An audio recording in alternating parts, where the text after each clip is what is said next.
Alright, let's get started on this little bug. This one is Walter Newman's Micro Matcher, and as I mentioned in the article, this fly is not an easy one to tie. It's a cool little pattern, but it's got a few challenges on it. So I'm going to try to walk you through what I figured out to make it a little bit easier. I'm going to start off with a Tiemco 101. This is a size 18, but 18, 20, 22 is the standard size range. And in my case, I'm going to use some 30 denier Semperfli Nano Silk in olive. And the first thing I want to do is I want to cut off about a 5 or 6 inch long piece of this and set it off to the side where I won't lose it. And then I can start my thread on the hook. Now this Nano Silk is a slick thread, so you want to make a good long jam knot, and I started at about 75 or 80% on the hook, and I've made a thread base back to the bend. And once I get back to this point, I'm going to take 3 gray microfibets or mayfly tails, and really the length doesn't matter, and exactly how even they are doesn't matter, because we're going to cut these to length. So I'm going to tie these in at the bend, and I want to make sure that they're centered right up on top, and you can see I've tied them in plenty long. And what I want to do is I can kind of use my thumbnail up underneath them to get them separated. You know, get the right one on the right and the left one on the left. So I've got 3 widespread tails like that. And this is where that tag end of the thread that we saved earlier is going to come in. I'm going to take this tag and bring it under the hook between the bobbin and the vise and make a loop. And what I want to do with this loop, see if I can do this where you can see it. What I want to do with this loop is bring it around that center tail, and that'll separate those 3 tails into a nice wide arc. I'm going to tie down the tag end of the thread as well as the butt ends of the tails, wrap over them up the hook, and then I can trim the stub ends out. Now I'm going to just make sure everything's square. You can see we've got a nice widespread tail. And now here, before I move back, I'm going to take a piece of extra fine silver wire. I'm going to tie it along the near side of my hook here. I'm going to wrap back over it to the base of the tail. Now once I get there, I'm going to come forward again, and I'm going to start to build a tapered abdomen.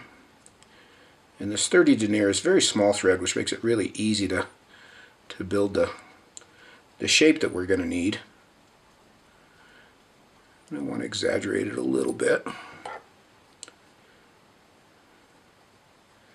And even come a little further forward, like right up to that 80% point with our abdomen. And then I'll counter wrap my wire rib. This is something I've been doing more of in recent years. My whole life I sort of was anti counter wrap or counter anti wrap, but at any rate, it works. You just want to make sure that when you go to tie off that you pull that tight and get it caught with a few good tight turns of thread so that your thread wraps don't loosen that wrap. And then I'll helicopter the wire and break it off. And I'm going to double the thread back up onto the abdomen to almost 50-50. You can see I'm almost midpoint on the hook there. And at this point I'm going to take a thin strip of black ThinSkin. You can see what I've got here. Just in relation to the hook gap, it's about half, maybe 2/3, about half I'd say, half of a hook gap. I'm going to tie this up here on top of the front edge of the abdomen. Make sure that's centered up. I know that doesn't show very well there. There we go, that's a little better. And now we're going to start on the thorax. And the thorax is the tricky part. You can see up to here this fly's been pretty simple. But the thorax can get a little tricky. So what I'm going to do, and there's a few different ways to do this. Walter does his a little bit differently, but he's young and he's got more patience. I'm going to take a little tiny bit of gray superfine dubbing. Just a tiny bit. As thin as I can get this on my thread. And I'm going to start to dub the thorax just here from the front edge of the wing case, just kind of start to build a ball. So I'm just starting to build the ball there. And you can see I've got a tiny bit. Now this is, on the camera it looks like a lot more than it really is. Tiny bit of dubbing left on the thread there. I can work with that. I can leave that on there. And then for the legs, these are Senyo Shaggy dub in medium brown. This is a Superfine spandex elastic. It's the same material that you'd use for the legs on a Pat's rubber leg. It's a superfine hair. And I'm going to tie this in with a couple turns on one side and a couple turns on the near side. You can see I didn't necessarily X those in.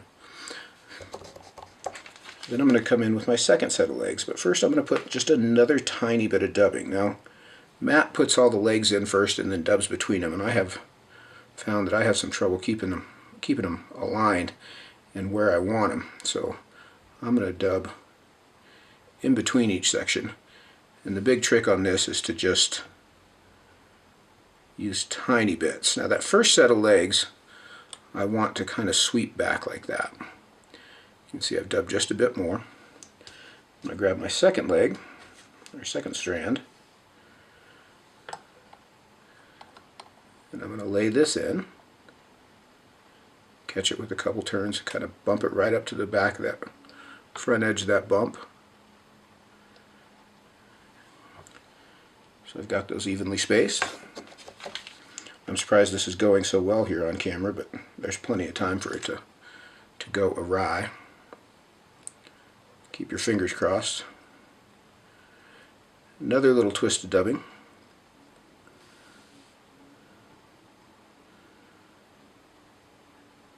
And you can see you can kind of use some of that thin dubbing to position those legs if need be. And I'm going to come in with my third set. And you can see I've left myself plenty of room to do all these steps. This is not an easy maneuver, and it's even harder if you crowd. So I'm going to get that third set of legs in.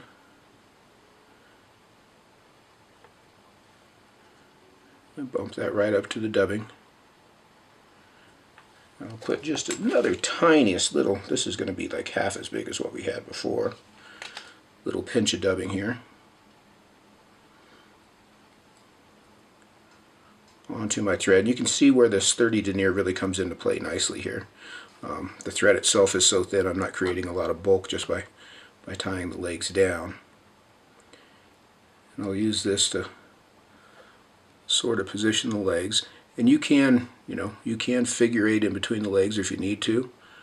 I'm actually feeling pretty good about this so far.